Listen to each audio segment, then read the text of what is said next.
तो आप देखिए सियासत इस पे जोरों पर है और आम आदमी पार्टी उत्साहित भी है।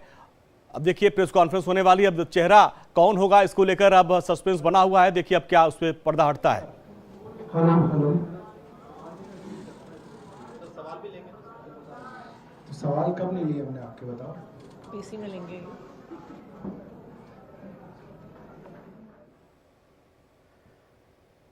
अरविंद केजरीवाल के बाद अगला कौन, ये सवाल इसके पहले भी कई, ये जो चेहरे आप देख पा रहे होंगे, इसके पहले जब अरविंद केजरीवाल जेल में थे तो सबसे आगे नाम था आतिशी का, उसके बाद सौरभ भारद्वाज का। अब देखना यह होगा कि क्या ये दोनों भविष्य के मुख्यमंत्री होंगे।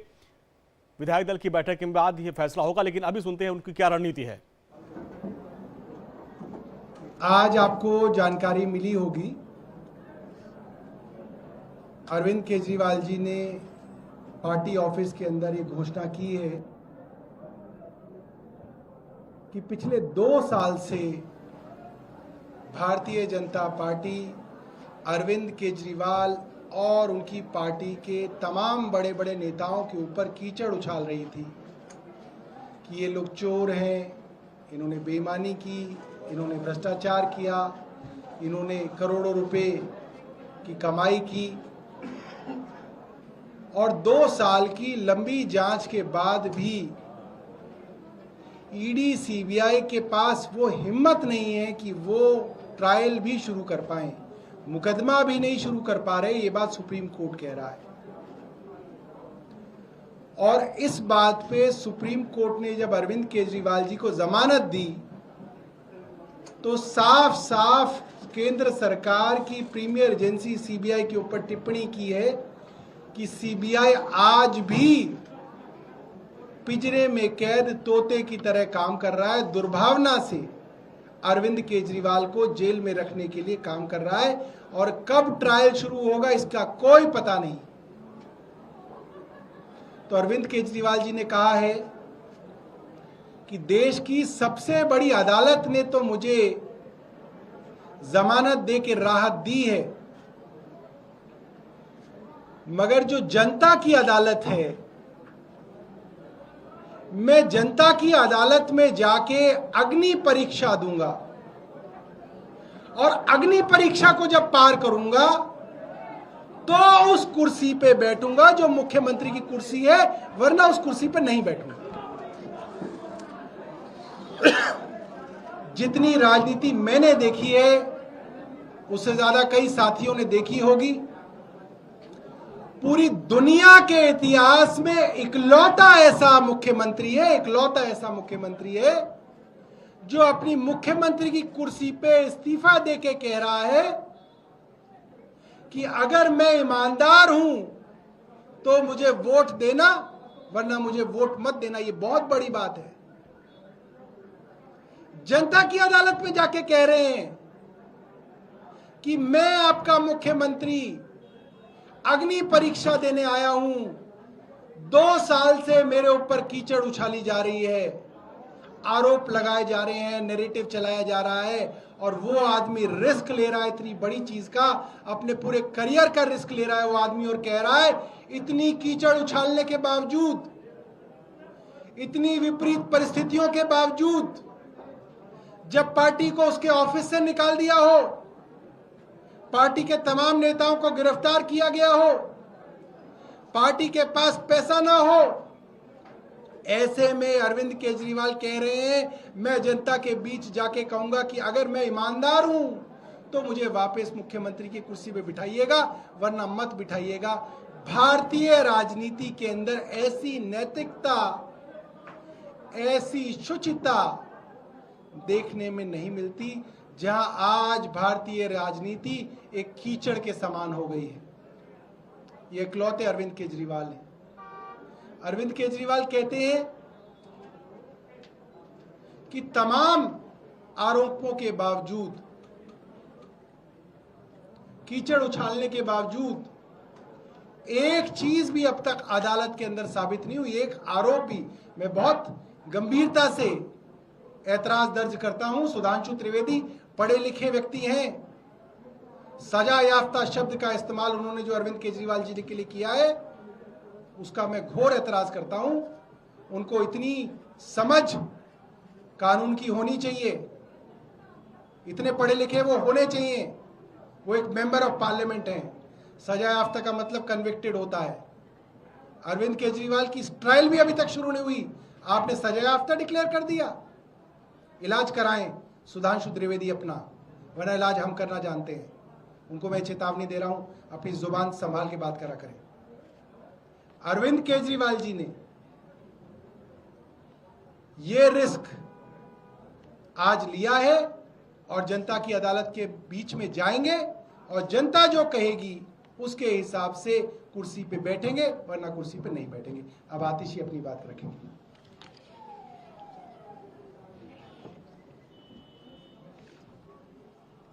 आज का दिन सिर्फ भारत के लोकतंत्र में नहीं, देश के लोकतंत्र में एक ऐतिहासिक दिन के तौर पर दर्ज होगा। भारत की राजनीति में, इस देश की राजनीति में, पूरी दुनिया भर की राजनीति में पॉलिटिकल पार्टी के नेताओं को शक की निगाह से देखा जाता है कि इन्होंने कोई ना कोई भ्रष्टाचार तो जरूर किया होगा। भारत के इतिहास में कोई एक नेता ऐसा नहीं रहा होगा, देश के इतिहास में कोई ऐसा नेता नहीं रहा होगा, दुनिया के इतिहास में कोई ऐसा नेता नहीं रहा होगा जिसने इतनी हिम्मत दिखाई हो और जनता के बीच में जाके कहा हो कि अगर आपको लगता है मैं ईमानदार हूं तो मुझे वोट देना, अगर आपको लगता है मैं ईमानदार नहीं हूं तो मुझे वोट मत देना। अरविंद केजरीवाल जी की इस घोषणा को समझने के लिए अरविंद केजरीवाल द पर्सन, अरविंद केजरीवाल जो व्यक्ति हैं उनको समझना पड़ेगा। अरविंद केजरीवाल जी वो व्यक्ति हैं जिन्होंने IRS की नौकरी, इनकम टैक्स कमिश्नर की नौकरी, जिसको पाने के लिए लोग कुछ भी कर देते हैं, जिसको पाने के बाद 10 पुश्तों लायक पैसा कमा लेते हैं लोग, उस नौकरी को लात मारकर दिल्ली की झुग्गियों में काम किया। ये आदमी है अरविंद केजरीवाल जी।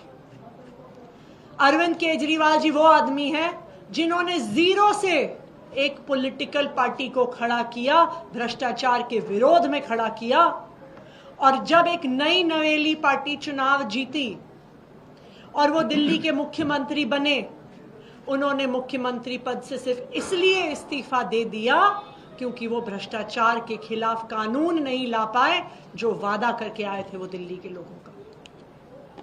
अगर अरविंद केजरीवाल जी एक चीज है जो बर्दाश्त नहीं कर सकते हैं, वो है भ्रष्टाचार, वो है बेईमानी, वो है जनता के पैसे को अपनी जेब में डालना। जब ऐसे व्यक्ति पर भ्रष्टाचार का आरोप लगता है तो सोचिए उस व्यक्ति पर क्या बीतती है, सोचिए उस व्यक्ति को नींद कैसे आती होगी ये सोचकर कि शायद दिल्ली के वो लोग जिनके लिए मैं दिन रात काम करता हूं, जिनके लिए मैं सुबह से लेकर रात काम करता हूं, स्कूल ठीक करता हूं, अस्पताल ठीक करता हूं, जिनको मैं मुनाफे का बजट देता हूं, जिनको मैं तीर्थ यात्रा करवाता हूं, शायद कोई ऐसे लोग हों जो सोच रहे हों कि अरविंद केजरीवाल बदल गया है, जो सोच रहे हों कि शायद अरविंद केजरीवाल ने भ्रष्टाचार कर लिया है।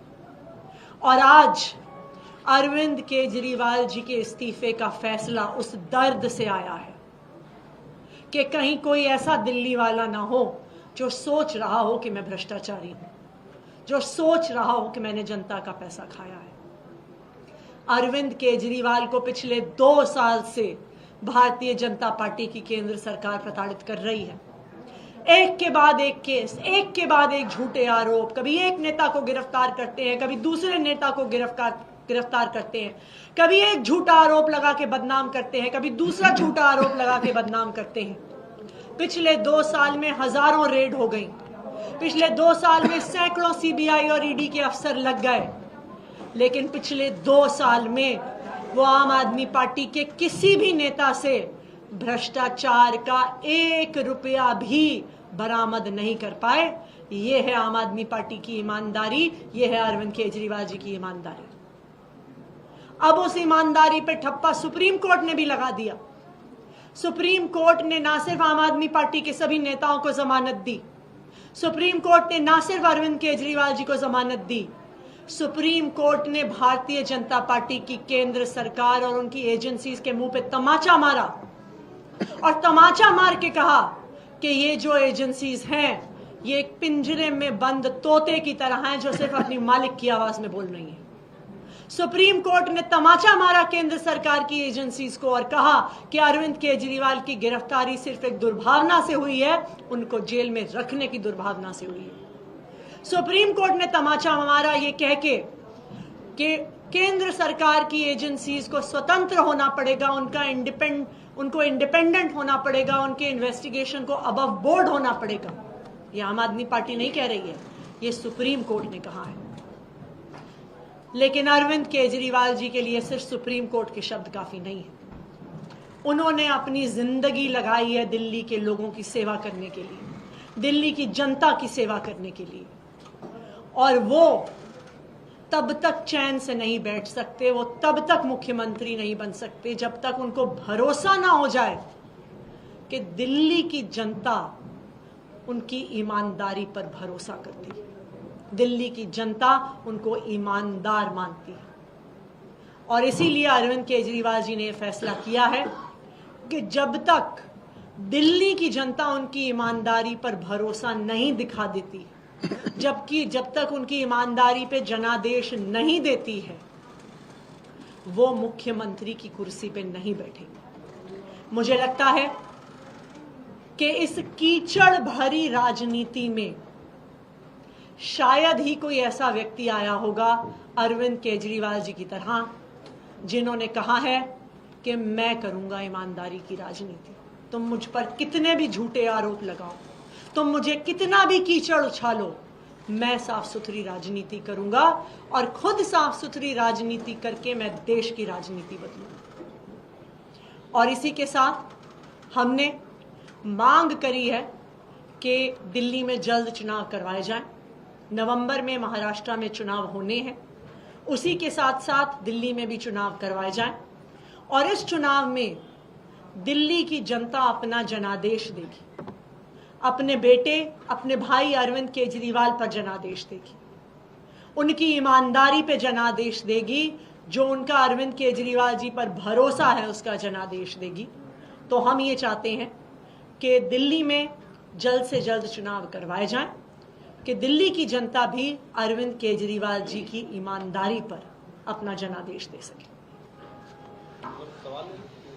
हाँ जी। ये क्लियर कर दीजिए कि अरविंद जी जब जनता के बीच में जाएंगे तो कोई लोकेशन आइडेंटिफाई है कि कहाँ जाएंगे, फिर उनसे बात करेंगे। अरविंद केजरीवाल जी पूरी दिल्ली में जाएंगे और दिल्ली के लोगों से संवाद करेंगे। सवाल है बीजेपी के हवाले से, ये नेचुरली सवाल उठ रहे हैं कि पहला वो ये कह रहे हैं कि आप लोग असेंबली डिसॉल्व क्यों नहीं कर देते हैं अगर आपको अगली चुनाव चाहिए, और दूसरा ये भी सवाल उठाया जा रहा है कि क्या मुख्यमंत्री अपना आवास खाली करेंगे अगर वो पद से उतर रहे हैं तो। देखिए, सबसे पहली बात यह है कि दिल्ली में चुनाव आज के दिन करवाने के लिए असेंबली डिसॉल्व करने की जरूरत नहीं है। जब किसी भी विधानसभा का 6 महीने से कम का टेन्योर रहता है तो केंद्र सरकार और चुनाव आयोग कभी भी चुनाव करवा सकती है। इसलिए दिल्ली में चुनाव करवाने के लिए यहाँ पे दिल्ली की असेंबली भंग करने की कोई भी जरूरत नहीं। बीजेपी ये कह रही है कि जो हमने कहा था वही हुआ है, मुख्यमंत्री ने इस्तीफा दे दिया। जो हम दूसरी बात कह रहे हैं कि सुनीता केजरीवाल को मुख्यमंत्री बना दिया जाएगा, ये भी आपको जल्द सामने नजर आएगा। नहीं, आप बता दो। देखिए, भारतीय जनता पार्टी वाले परेशान हैं। वो एक्चुअली 2 साल से परेशान है। वो परेशान तब से हैं जब से उन्होंने आम आदमी पार्टी को तोड़ने की कोशिश करी, विधायकों को डराने धमकाने की कोशिश करी, करोड़ों रुपए की ऑफर देने की कोशिश करी, लेकिन दिल्ली की सरकार नहीं गिरा पाए। वो परेशान तब से हैं जब से उन्होंने आम आदमी पार्टी के नेताओं के घर पे रेड करनी शुरू करी। कभी घर पे रेड करी, कभी ऑफिस पे रेड करी, कभी लॉकर में रेड करी, कभी पैतृक गांव में रेड करी। अब इतनी रेड करने के बाद भी उन्हें एक चवन्नी की भी रिकवरी नहीं हुई, तो वो तब से परेशान है। फिर वो इस बात से परेशान है कि उन्होंने भारतीय जनता पार्टी और उनकी एजेंसीज ने आम आदमी पार्टी के सभी नेताओं को जेल में डाल दिया। अब बाकी पार्टियों में तो जेल का नाम लेते ही लोग कूद कूद के उनकी पार्टी में चले जाते हैं, और आम आदमी पार्टी के ऐसे नेता हैं जो 2 साल तक जेल में रहे लेकिन अरविंद केजरीवाल और आम आदमी पार्टी का साथ नहीं छोड़ा। ये इकलौती ऐसी पार्टी है जो टूटी नहीं, जो दबी नहीं, जो चुप नहीं हुई। तो भारतीय जनता पार्टी तो इस बात से परेशान है कि देश में अब एक इकलौती ऐसी पार्टी है, आम आदमी पार्टी, जो भारतीय जनता पार्टी की आंख में आंख मिलाकर उनकी तानाशाही के खिलाफ संघर्ष कर सकती है। इसलिए भारतीय जनता पार्टी परेशान है, कुछ ना कुछ तो कहेंगे ही। मैम, बीजेपी ने ये भी कहा है कि 2 दिन क्यों चाहिए इस्तीफा? उसका तो सिंपल सा रीजन है, आज संडे है और कल छुट्टी है ईद की, तो नेक्स्ट वर्किंग डे ट्यूसडे है, इसलिए 2 दिन का समय चाहिए। जनता, क्योंकि आप लोग सारे काम जनता से पूछ के करते हैं, जनता ही जानना चाह रही है आपकी मुख्यमंत्री दिल्ली का कौन होगा, क्योंकि आपने कहा था आपके बेटे अरविंद केजरीवाल आएंगे, वो काम कराएंगे, लेकिन अब अरविंद केजरीवाल इस्तीफा दे दिया है, तो दिल्ली का काम कौन कराएगा? फिर आप दोनों में से कोई एक कराएगा क्या? देखिए, अभी दिल्ली की सरकार कितने दिन चलेगी ये तो इस बात पर डिपेंड करेगा कि चुनाव की घोषणा कब होती है, चुनाव किस तारीख को होंगे, ये तो चुनाव आयोग बताएगा। लेकिन दिल्ली की सरकार 1 दिन चले, 1 हफ्ते चले, 1 महीने चले चुनाव तक, आम आदमी पार्टी की सरकार दिल्ली की जनता के लिए काम करती रहेगी। आम आदमी पार्टी की सरकार दिल्ली के लोगों को 24 घंटे बिजली देती रहेगी। आम आदमी पार्टी की सरकार दिल्ली के बच्चों को अच्छी शिक्षा देती रहेगी। आम आदमी पार्टी की सरकार दिल्ली के लोगों को मोहल्ला क्लिनिक में, अस्पतालों में अच्छा इलाज देती रहेगी, बुजुर्गों को फ्री तीर्थ यात्रा करवाती रहेगी और महिलाओं को फ्री बस यात्रा करवाती रहेगी। हरियाणा में भी आप लोग चुनाव लड़ रहे हैं। अनिल विज ने एक बड़ा बयान दिया है कि मैं दावेदार हूँ सीएम का, और जीत कर आऊंगा तो अपनी प्रबल दावेदारी भी कहूंगा। खुद को सीएम मानना चाहते हैं, तो बीजेपी में इस तरीके की लड़ाइयाँ शुरू हो गई है कि मैं खुद सीएम बनूंगा। इस पर आप लोग को क्या कहना है? देखिए, इस पर हमें कुछ कहने की जरूरत नहीं है, हरियाणा की जनता ही इस पे जवाब देगी। आपका क्या कहना है? तो बड़ी खबर आपने सुना, प्रेस कॉन्फ्रेंस। उन्होंने कहा कि अरविंद केजरीवाल ईमानदार है और ऐसा पहली बार हुआ कि कोई मुख्यमंत्री कह रहा है कि मैं तब तक कुर्सी पर नहीं बैठूंगा जब तक जनता जनार्दन की अदालत से उनको इंसाफ न मिल जाए। कोर्ट से उनको जमानत मिल गई। अरविंद केजरीवाल ने कहा कि अब मैं जनता के बीच जाऊंगा, और 2 नेता उन्होंने प्रेस कॉन्फ्रेंस की और सारी रणनीति आगे की बताई। सवाल यह भी था जो बीजेपी की तरफ से उठाए गए थे कि आखिर 48 घंटे का रहस्य क्या है, आखिर 48 घंटे का समय क्यों मांगा गया, तो उसको भी यहां पर उन्होंने क्लियर किया कि 2 दिन छुट्टी है, इस वजह से वर्किंग डे पर आगे रणनीति तय की जाएगी। रुकते हैं छोटे से ब्रेक के लिए, फौरन हाजिर होंगे।